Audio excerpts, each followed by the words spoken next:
بسم الله الرحمن الرحيم. السلام عليكم ورحمة الله وبركاته. الحمد لله رب العالمين، الصلاة والسلام على أشرف الأنبياء والمرسلين نبينا محمد صلى الله عليه وسلم وعلى آله وصحبه ومن تبعهم بإحسان إلى يوم الدين. أما بعد،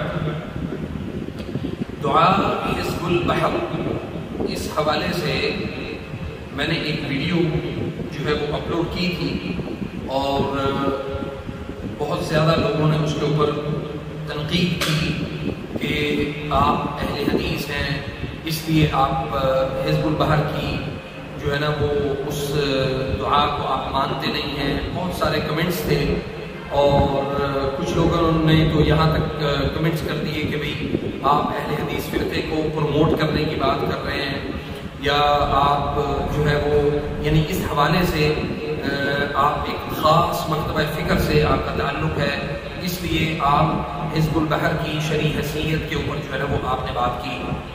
میرے ناظرین، سامعین، دیکھنے اور سننے والوں، میرے بھائیوں اور بہنوں، میں نے دعا حزب البحر کی جو شرعی حیثیت ہے اس کے اوپر اتنی بات ضرور کی کہ اس میں اگر کوئی غیر شرعی دعا شامل نہ ہو، کوئی غیر شرعی اوامر شامل نہ ہو تو اس کو کرنے میں کوئی قباحت نہیں ہے.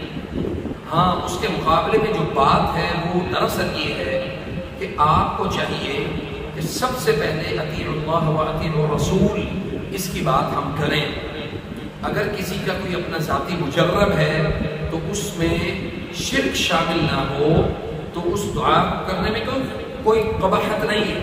نبی صلی اللہ علیہ وسلم نے فرمایا کہ الدعاء ہی العبادہ، دعا جو ہے وہ عبادت ہے، اور اگر اس دعا میں شرک شامل نہ ہو تو وہ دعا کرنے میں کوئی قباحت نہیں ہے. اور دوسری بات یہ تھی کہ اس دعا کو نبی صلی اللہ علیہ وسلم کے ساتھ جوڑنا یا کسی صحابی کے ساتھ جوڑنا کہ انہوں نے اللہ کے نبی کو یہ سنتے ہوئے یا پڑھتے ہوئے دیکھا، اس حوالے سے میں نے اس دعا کے اوپر، اس دعا کی جو شرعی حیثیت ہے اس کے اوپر میں نے گفتگو کی.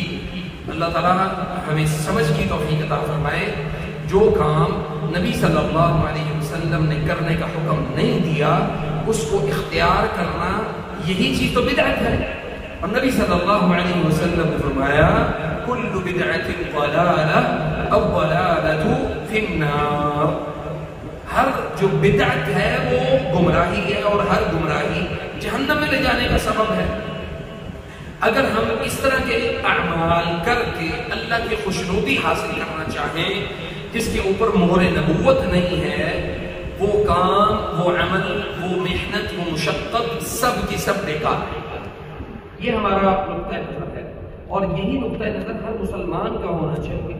کسی ایسے عمل کو اللہ کے نبی صلی اللہ علیہ وسلم کے ساتھ جوڑ دینا کہ یہ انہوں نے یہ عمل بتایا حالانکہ انہوں نے نہیں بتایا ہوا، تو اس عمل کے اوپر جو بھی آپ عمل کریں گے یا جو بھی کام کریں گے وہ آپ کا ضائع ہے. بجائے اس کے کہ ہم وہ اعمال کریں جن کا حکم نہیں دیا، ہمیں چاہیے کہ ہم وہ اعمال کریں جن کا نبی صلی اللہ علیہ وسلم نے حکم دیا ہے. ایک تو یہ بات ہوئی، اور دوسرا جو ہے وہ یہ تھا کہ معاشرے میں آئے روز بڑھتے ہوئے جادوگروں کے معاملات، حاسدین کے معاملات، نظر بد لگانے والوں کے معاملات اور بہت ساری تبدیلیاں جو ایک دن میں یا ہم لمحات میں تبدیلیاں محسوس کر رہے ہیں، ان تبدیلیوں کا یا ان تمام تر معاملات کا یا معمولات زندگی کا آپ کی زندگی میں آنا یہ کسی بھی آزمائش سے کم نہیں ہو سکتا الا کہ اللہ تعالیٰ جو ہے وہ آپ کو اپنی طرف ہدایت کی طرف بلا لے.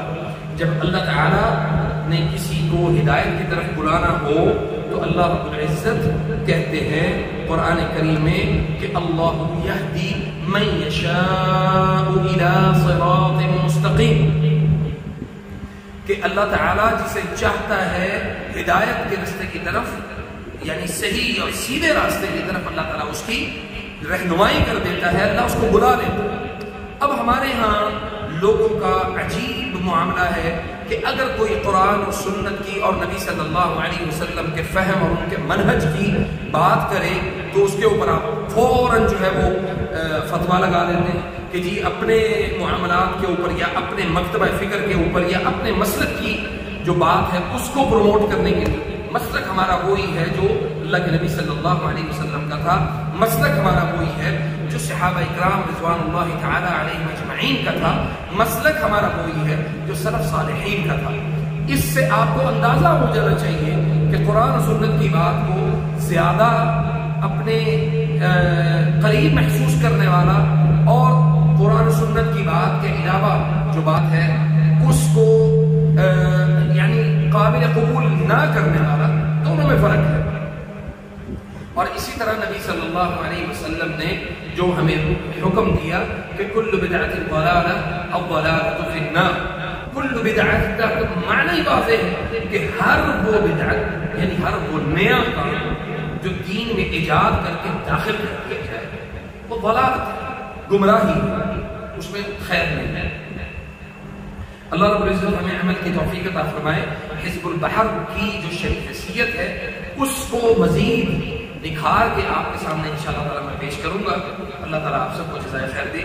والسلام علیکم ورحمۃ اللہ وبرکاتہ.